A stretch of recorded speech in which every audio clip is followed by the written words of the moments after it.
So, is everybody in a place where you can actually have your feet on the floor and sit on your sits bones? This is my recommendation, and I'm gonna get a little close while I get myself in that position. So I actually want to start. Oh, there. Okay. So I actually want us all starting feet on the ground, bottom underneath you, ability to feel your sits bones as we find our breath.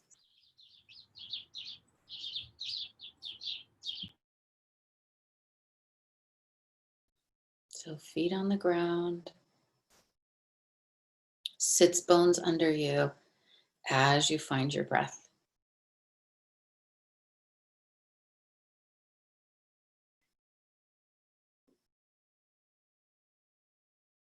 Feet on the ground, sits bones under you as you find your breath and linking your breath in your belly. And now add gravity with your feet on the ground and your pelvis underneath you. Can you feel how gravity has you? Can you recognize this gentle downward force?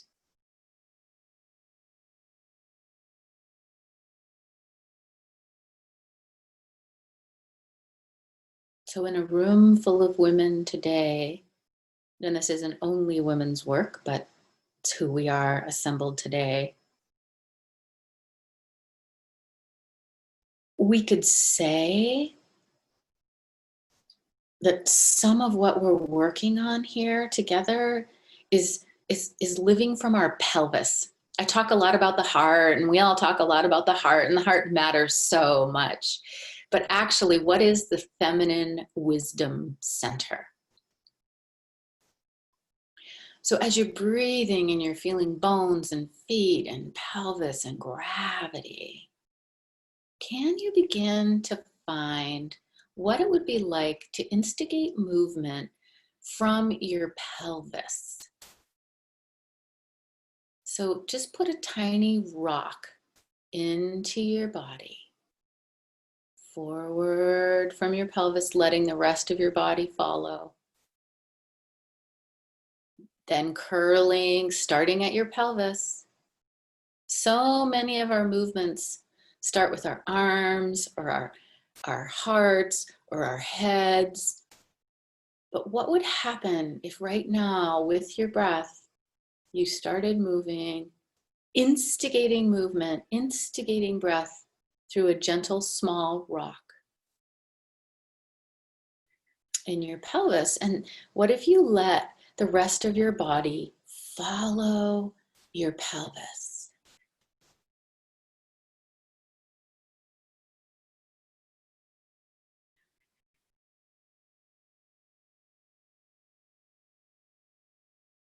And this is a homework assignment. You may not be set up for this. I didn't tell you we were doing a workout class.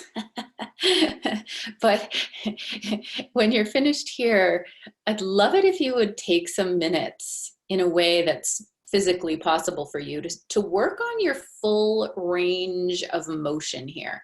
So a really tucked pelvis, what does that feel like? And what happens if you allow your head to follow that curve and feel that roundness? And then what if from your pelvis you move and you move into arch?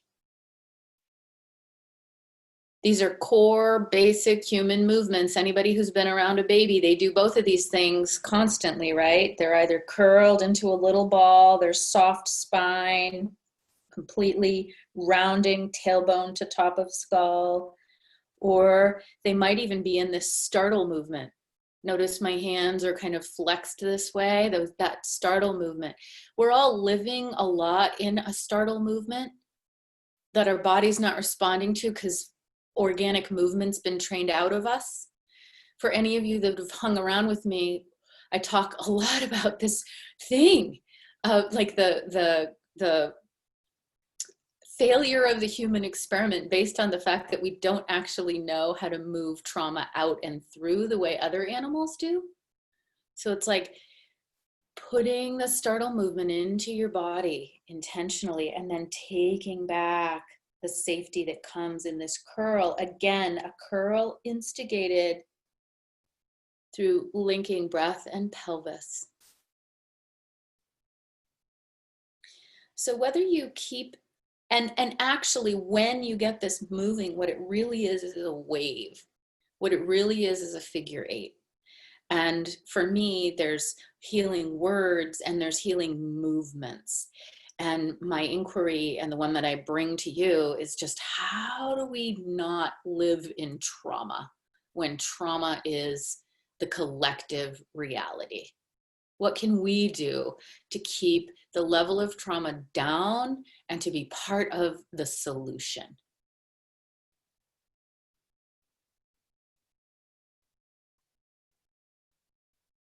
Now, I have to believe that trauma is actually part of the solution also.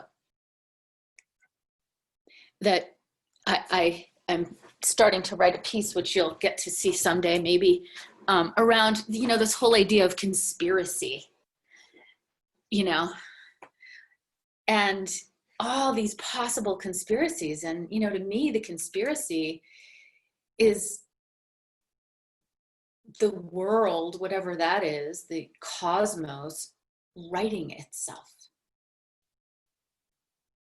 Writing, not writing, but correcting movements that have become out of integrity, which is actually what we just worked on. How do you bring more integrity into your movement? How do you bring full range into your movement? And for a lot of us, when we're working on bringing full range into our movement, we wobble a little. And sometimes that wobble becomes a pattern in our movement. And then we get really off kilter. And what if the system's like that too?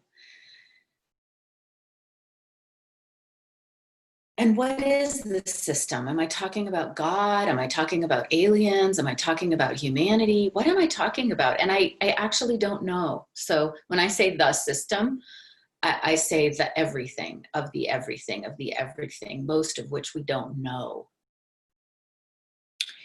But what I think I know, as a person who lives on a farm and kills shit constantly, is that systems are much more neutral than human beings.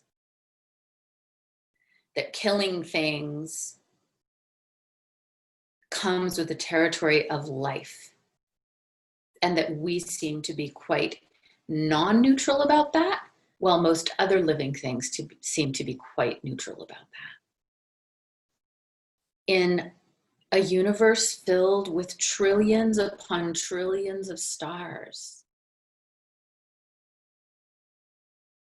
what are a few million or even a few billion human lives in the grand scheme of that context?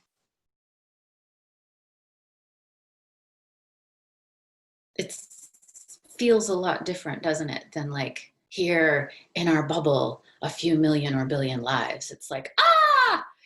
So I think we better expand our bubble a little. Millions and billions of lives are threatened and lost every day if we expand beyond human. And a lot of them, most of them, are at our human hand.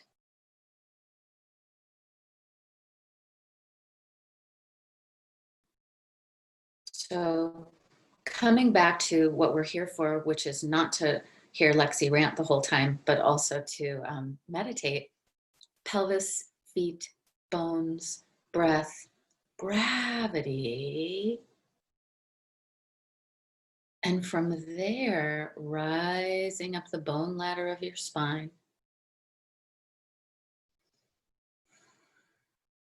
And out into space.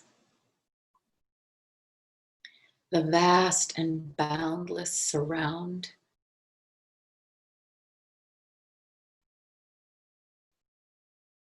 That holds everything. And Oh, yes, I am everything. Space doesn't just hold me, it is me. I am made of space. Breath, feeding your system this true information while also remembering you are made of blood and bone. You are held here on this earth. This is your place.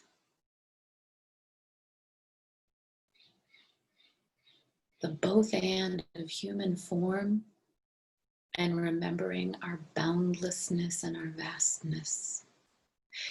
And being vast and boundless is very different than being out of control. And I think because we've forgotten about our vast and boundlessness,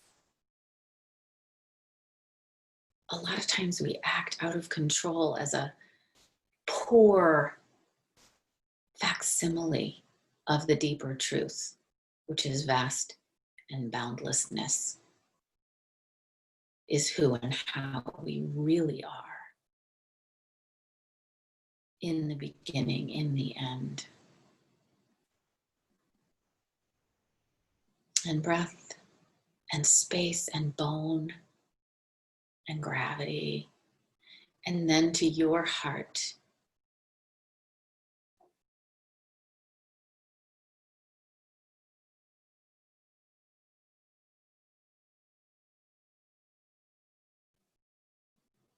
Can you feel the strength? Can you feel the devotion, the reliability, the capacity of your heart? And just like they say, we use less than, I can't even remember what it is, 1%, 10%, something percent, small percent of our brains. How well used is your heart? All that strength and reliability and capacity and unstoppability and vastness and resiliency. How well used is your heart?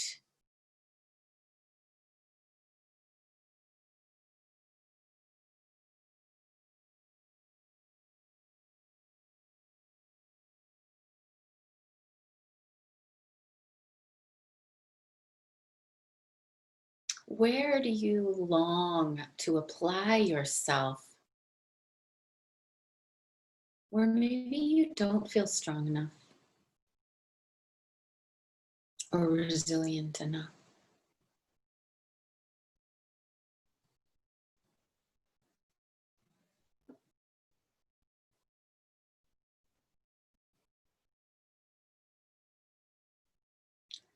And what if that's not true?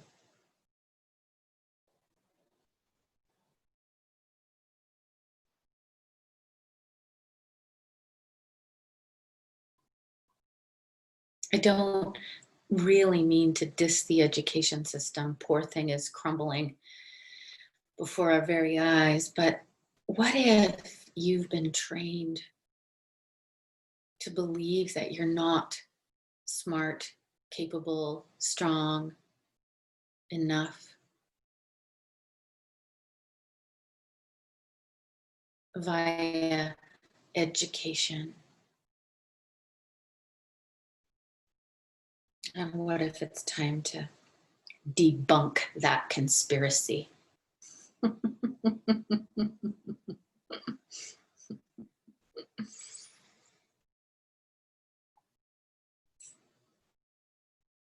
Yes, breathing. And again, just this simple practice here: bones, bones, heart, blood, gravity, space, form, and formlessness. I am all of that. I am all of that.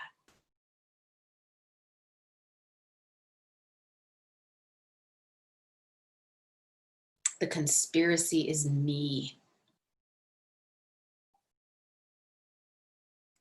I'm here to build and deconstruct at the same time. Build new ways, deconstruct old ways, discern, show up, refuse to be silent or complicit, while also at times using silence and inaction as tools, biding my time. Ooh, can I discern that fine line between biding my time and allowing the right moment to rise, and stagnancy? Oh gosh, that's work right there, right? And you're gonna mess up again and again. That's what you get a lifetime or many for. Take your life, use it well. That doesn't mean don't screw up. I personally learn best via screw ups. Seems like humanity in general does so as well. Oh my goodness. So then we come back to our hearts. Can we watch the world crumble, systems die, people suffer, things, beings, livingnesses suffer? Courageously without looking away, while also finding the butterfly or the chuckle or the belly laugh. That is our assignment. That is your assignment. The both and of horror and beauty happening all the time simultaneously. The conspiracy is to knock us out of the duality of that.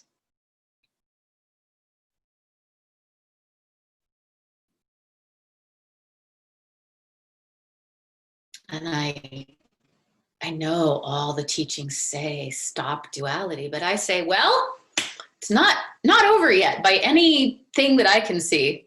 So how do we live in duality? How do we actually accept duality? How do we actually be duality? Light and dark, awake and asleep. I think that's still our assignment. And so let's do that.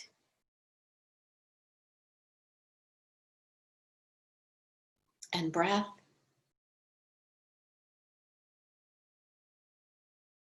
And bones.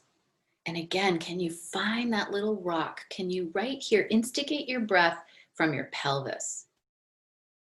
What does it feel like to breathe from your pelvis? What does it feel like even to imagine full range of motion through your bones? Again, thinking about that beautiful C curve curling tightly, tightly, tightly up. And the opposing motion of that, opening, opening, opening, opening, opening into a deep, big arc.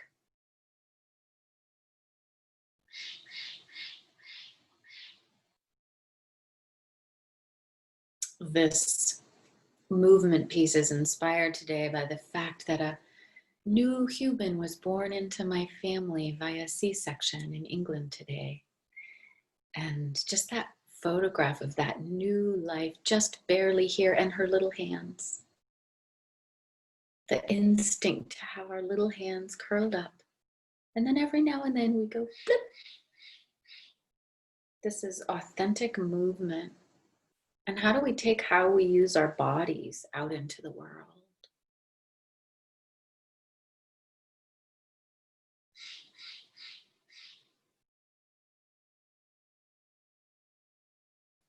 Let's hear from you. What's your word? What's your phrase? What's in movement in you this morning?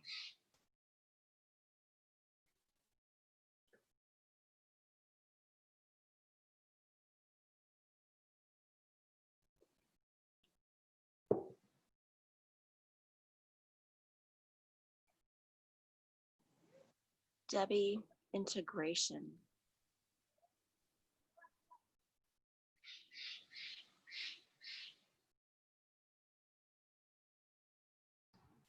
Candace, birth canal.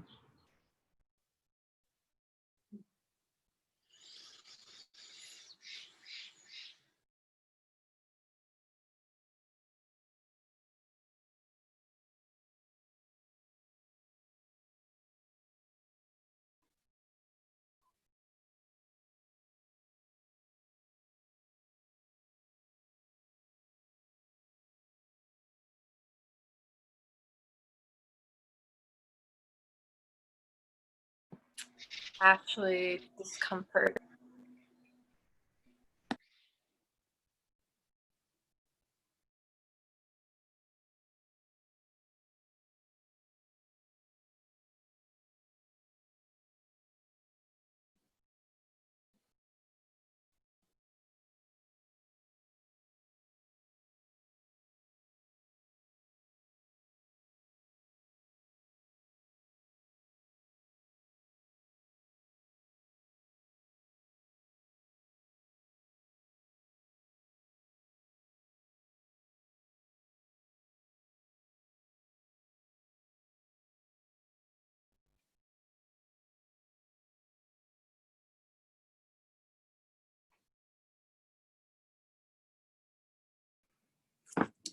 Lauren, organic movement.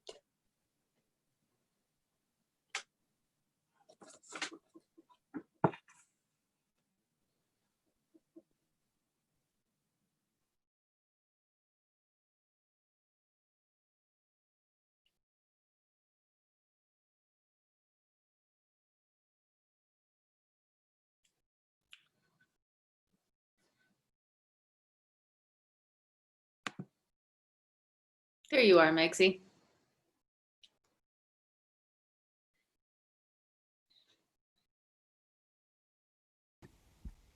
Sorry,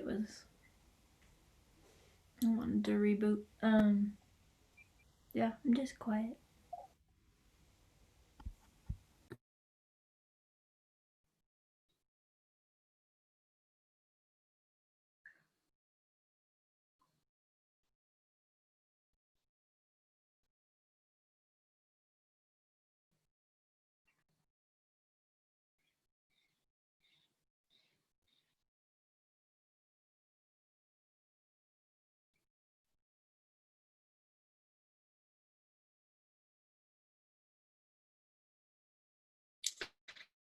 So homework, assignment, invitation really for this day.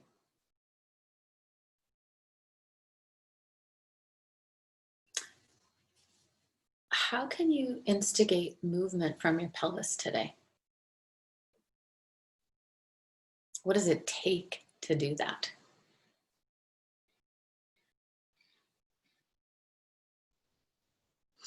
And it's funny because the image that I first get when I think about moving from your pelvis is like a catwalk model.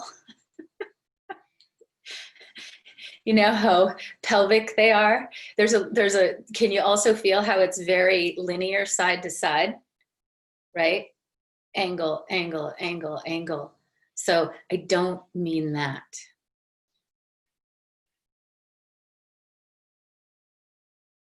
All of us showing up on the runway is not the conspiracy that I had in mind.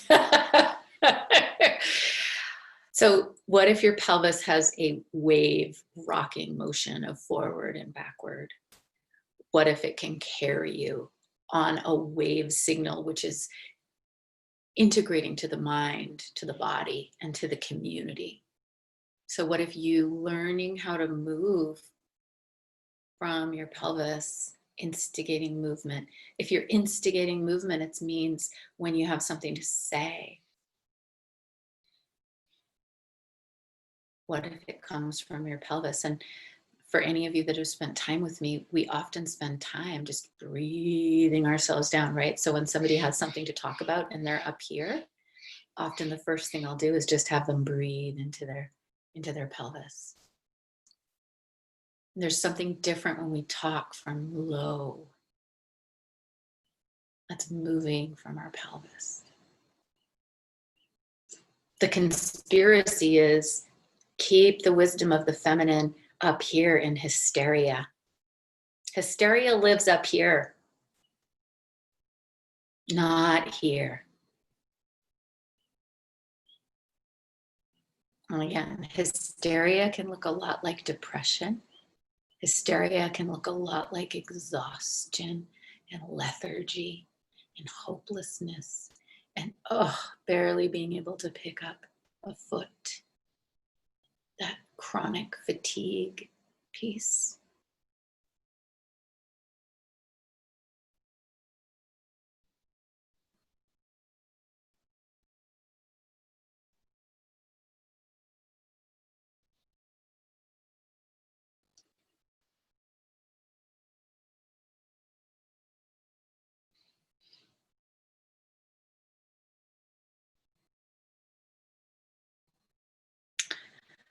I think I've said all I have for this day. If anybody has a question or wants clarification, I'm still here.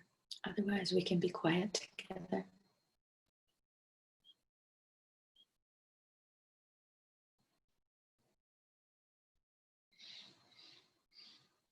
Not that I can give you clarification, but you can ask.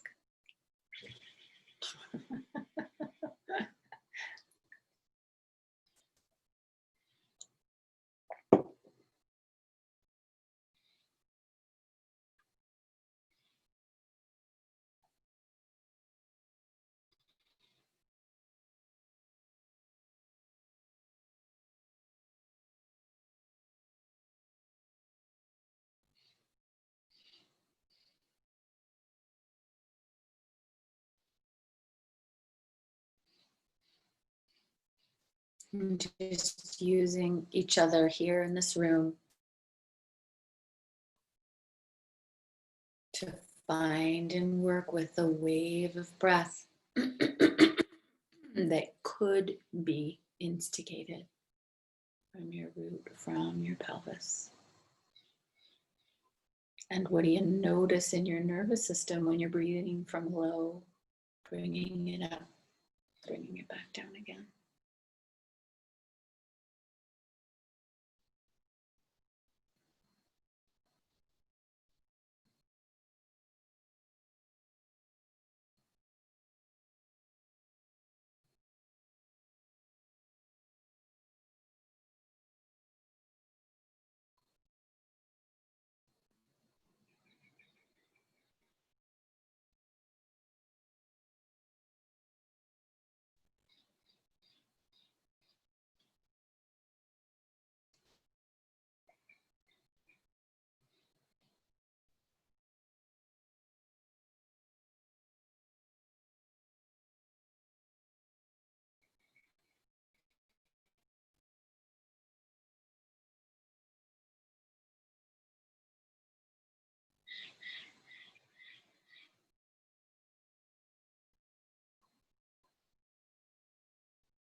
Fill your hearts with trillions upon trillions of stars. Remember your place in the family of things matters, and take it. And when you forget, smell a rose, eat a plum off a tree that's warm and both sour and sweet.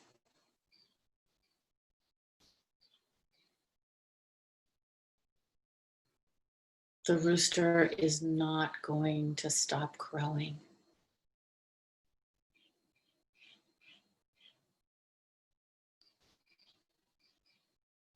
And silence inside your own mind will be rare. Take it as it comes. Silence is not required. But stillness is.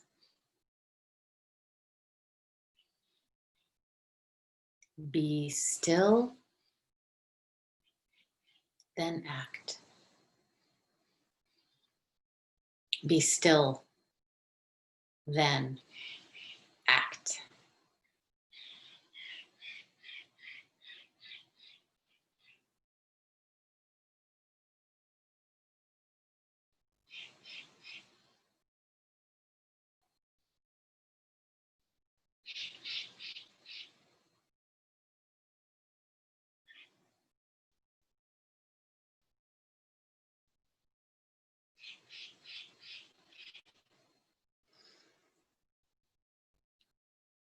Blessings on this day.